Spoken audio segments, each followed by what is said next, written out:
बच्चे हैं। उसके बाद भाजपा ने इस तरीके से व्याख्या रिलीज की है कि मनमोहन सिंह द्वारा ये बोला जा रहा था कि माइनॉरिटीज को उठाएंगे। ये पूरे पॉलिटिक्स को आप कैसे देखते हैं? देखिए, प्रधानमंत्री मोदी जी अब कार्यवाहक प्रधानमंत्री,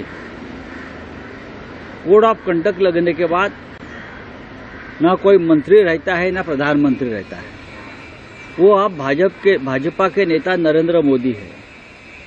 लेकिन अगर इस प्रकार की कमेंट्स प्रचार में कोई करता है, इतना बड़ा नेता, तो ये दुख की बात है। अब ये लोग मंगलसूत्र तक पहुंच गए हैं।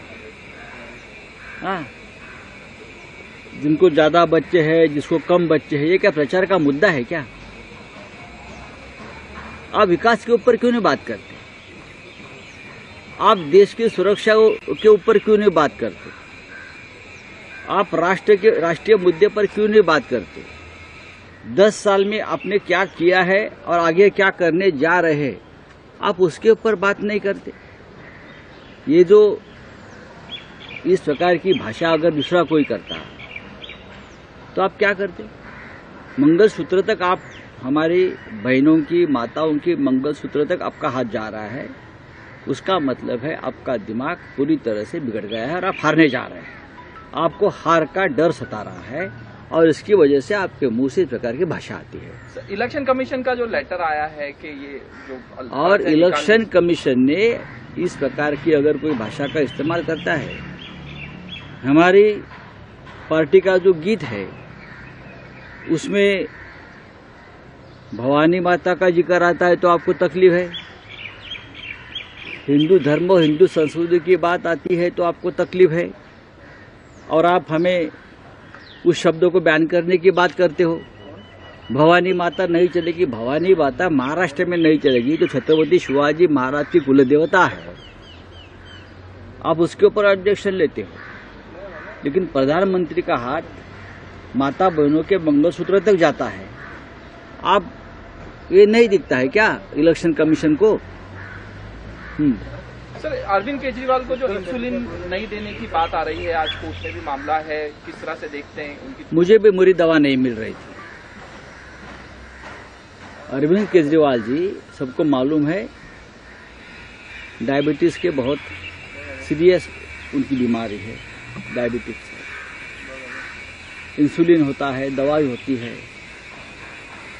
ये तो एक मानवता चाहिए ना, ह्यूमैनिटी चाहिए। ये एक मुख्यमंत्री है, अरविंद केजरीवाल जी एक मुख्यमंत्री है, पूरा बहुमत उनके पास है विधानसभा में, एक सामाजिक कार्यकर्ता है।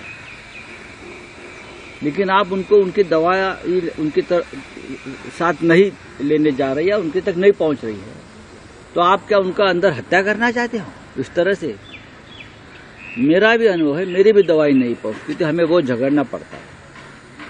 अगर आप हमारी दवाई नहीं देते हो जेल में हमारे जैसे लोगों को, तो जो सामान्य कैदी है उनकी क्या हालत होगी?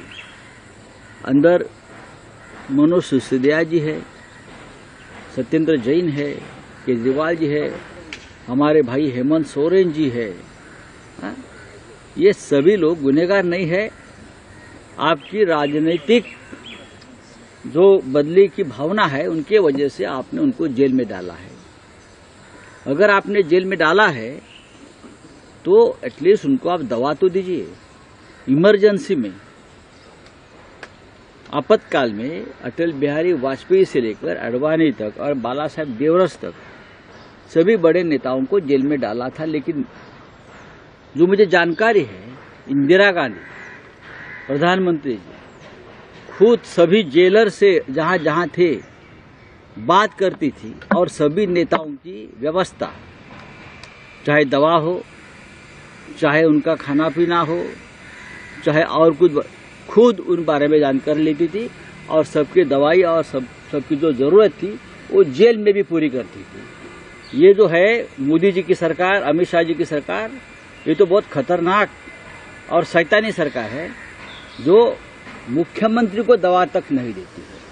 निवडणूक आयोगाने पत्र लिहिलंय, जय भवानी या शब्दावरती आक्षेप घेण्यात आला। राज्यात तो प्रचार, निवडणूक आयोग हा भारतीय जनता पक्षाची एक शाखा आहे, सध्याचा निवडणूक आयोग। ही भारतीय जनता पक्षाची शाखा आहे. दिल्लीमधलं निर्वाचन आयोग जे आहे त्याचं नाव बदलून भाजपा निर्वाचन आयोग करणं गरजेचं आहे. महाराष्ट्रामध्ये जय भवानी हा शब्द किंवा हर हर महादेव या घोषणा पिढ्यानपिढ्या दिल्या जात आहेत. त्याच्यावरती कुणी आतापर्यंत बंदी आणली नव्हती. काँग्रेसच्या राज्यातही बंदी नव्हती. काँग्रेसच्या राज्यात सुद्धा जय भवानी, जय शिवाजी, हर हर महादेव त्याला बंदी नाही. घर घर मोदी चालतंय तुमचं, पण हर हर महादेव चालत नाही, जय भवानी चालत नाही. तुमचं नमो नमो नमो ढमो धमो ते चालत आहे, लेकिन पण हे चालत नाही जय भवानी. हिंदू धर्मावर एक शब्द आहे तो चालत नाही. कसलं तुमचं सरकार बकवास, हिंदुत्ववादी सरकार, हिंदुत्ववादी सरकार. ते तुमचे फडणवीस म्हणतात आम्हाला तुम्हाला हिंदुत्वाचं नाव घेण्याचा अधिकार नाही. तुम्हाला आहे. तुम्ही काय दिवे लावलेत हिंदुत्वाचे? काय लावलेत तुम्ही हिंदुत्वाचे? शिवसेनेचा हिंदुत्वाशी जो संबंध आहे त्याच्या आसपासही भारतीय जनता पक्ष फिरकू शकत नाही. तुमचं व्यापारी हिंदुत्व आहे, तुमचं नकली हिंदुत्व आहे. छत्रपती शिवाजी महाराजांची जय भवानी जी कुलदैवत आहे महाराष्ट्राची, त्याच्यावर तुमचं निवडणूक आयोग बंदी आणताय आणि तुम्ही हात चोळत बसलाय. चला, मुख्यमंत्र्यांनी एक मुलाखत दिली एका वृत्तपत्राला. त्यात त्यांनी असं थेट म्हटलंय की महाविकास आघाडी सरकारचा अनेक भाजपच्या मंत्र्यांना जेलमध्ये टाकण्याचा डाव होता आणि खोट्या केसेस त्यांच्या विरोधात घेण्यात आल्या.